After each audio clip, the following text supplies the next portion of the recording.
Good morning from Disturbia on the 17th of March. Last Friday, the Ides of March, 15th of March, I spoke with two different German men, independently of one another. One is 63 years old, the other one is 37. The 63-year-old is my homeopath who has been giving me massages once a month just for the last 2 months. And he told me last Friday that he had been so ill since January. And he's just now starting to feel a little bit better, though he feels weak and listless. And he still has a little bit of a cold left over. He didn't say that he had COVID, but he said he was just sick.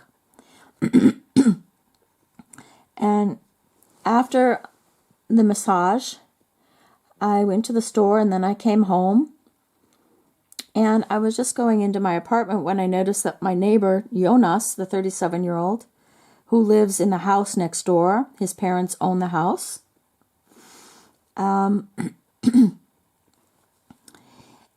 I noticed that he was in the garage. So I walked by him, but I saw that his wife had come out.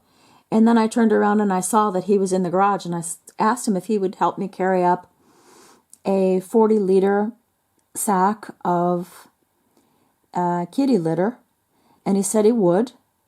And he took it up to my apartment.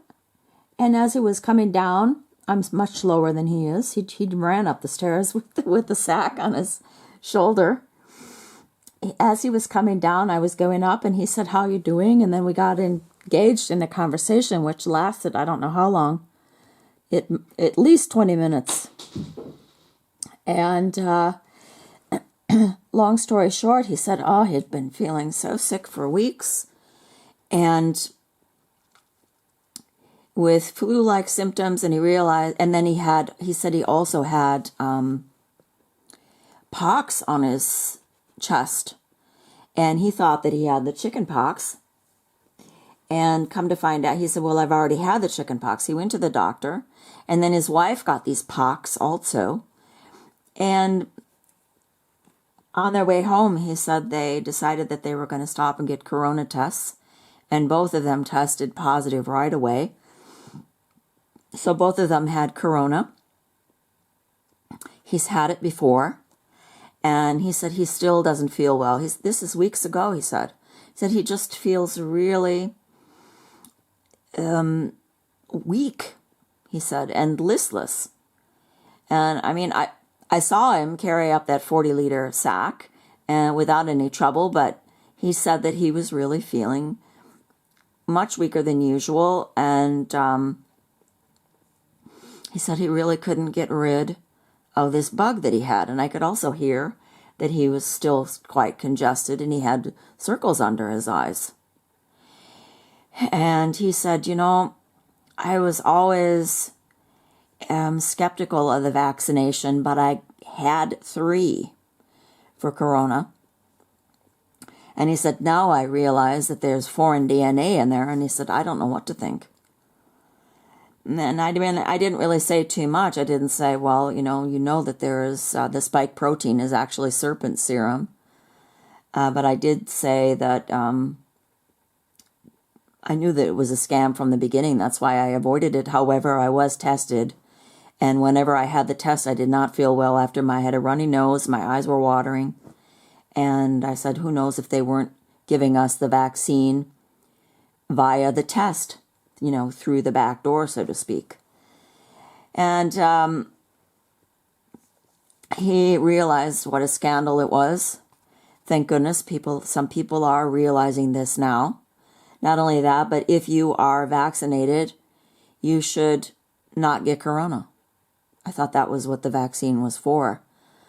It's like back in the day with my horse. I had my horse vaccinated because I thought that was a thing to do. And this was back in like 1998 that I had my horse vaccinated, and there was a so-called flu vaccine.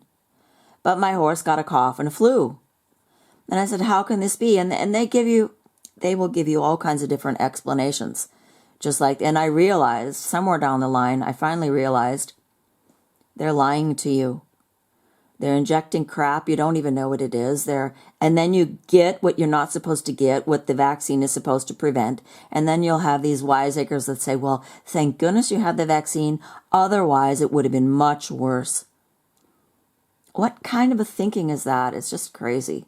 Anyhow, this Jonas was telling me that he knows someone who works in a clinic, at the university clinic. And he said of late they've had so many emergency calls with young men from Afghanistan who have tuberculosis. And I immediately, froze because I thought, oh no, don't tell me tuberculosis is on the rise here now. And I thought, well, I'll just show you here what the symptoms and causes are. I just Googled it real quick. Symptoms: being sluggish or not active, being unusually fussy, vomiting, poor feeding, bulging, soft spot on the head, poor reflexes. So,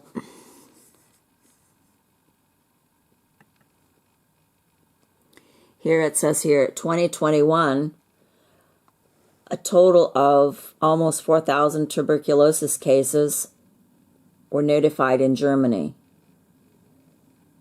This corresponds to an annual TB incidence of 4.7 cases per 100,000 population. Now it says here, tuberculosis incidence in foreign nationals residing in Germany was almost 15 times higher than the incidence in German citizens. 23.5 versus 1.6 cases per 100,000 population, respectively. Analysis by country of birth show the proportion of foreign-born patients, as in previous years, accounts for almost 3/4, 74% of all patients. The most frequently registered foreign countries of birth in 2021 included Romania, India, Somalia, and Eritrea. So even babies are getting this tuberculosis, which is communicable. Here they're showing a baby. I mean, you never know with their show and tell if it's real or right, but we know that this is happening, so it may as well be. Oh, this says that babies that are born early and children who are not well nourished get sick quicker and die.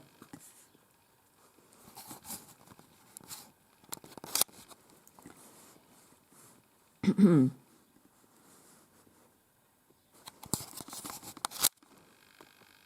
a look at this.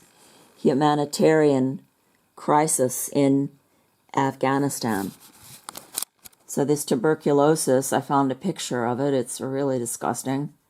It looks to me like it's a worm.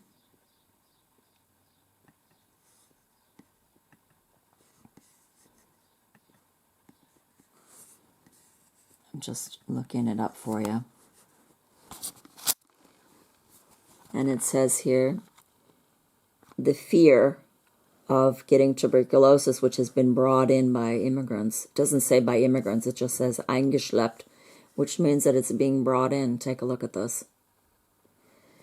And it talks about how that if you eat beef, you're worse off if you have tuberculosis, and you have to ask yourself, where are these worms coming from?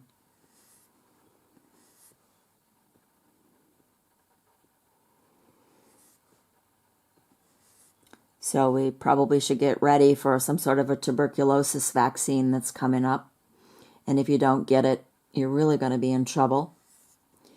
But, it just reminded me when we talked about this fact that all these young men who are being brought in from Afghanistan are sick. Back in the day, something like 2007, 2008, I was considering going back to the United States. I had looked for a job, and I went back there for a job interview at the University of Minnesota at Mankato. And I was thinking of taking my horse with, of course. And the rules and the regulations surrounding bringing in a horse to the United States from a foreign country, it's very well regulated. You have to have the horse examined both here and there. There are only certain ports of entries for horses in the United States, and wherever your port is from there, you have to have them trailered to your final destination. But they stay in the quarantine for, I'm reading here, at least 2 days.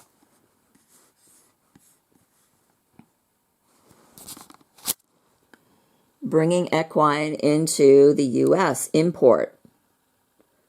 The USDA regulates the importation of horses and other equine to prevent the introduction of foreign animal diseases.